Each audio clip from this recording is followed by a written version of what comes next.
So, housing market and building costs, absolute nightmare.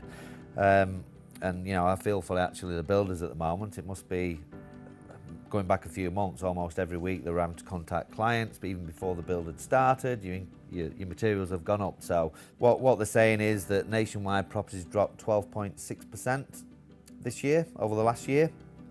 Some places significantly worse than others, significantly worse. The Reserve Bank have come out and believe that prices will be sustainable once the drop hits 15%, which means we're not actually far off that on an average nationwide.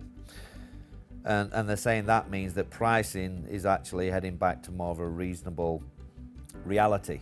Now, when you think about that drop and then you look that prices actually went up 41% by the end of 2021,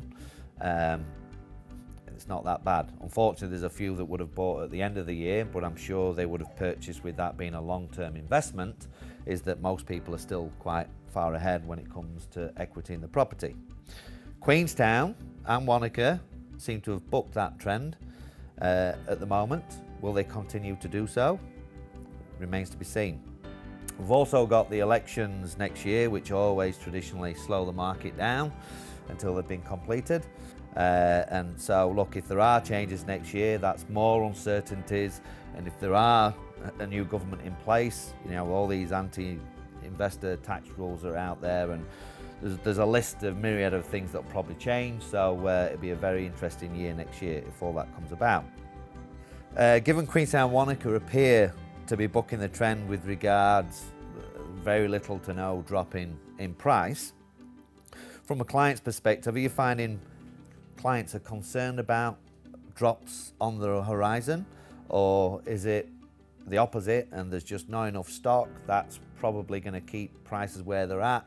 They just can't find the right property. What are you seeing out there being in Wanaka and Queenstown? Well, in Queenstown, it's more a lack of stock, lack of housing, lack of choice for the clients. We're still seeing multi-offers, people missing out at auction, so we haven't seen a drop in prices. Right. It's still competitive, so it's really still a seller's market out there.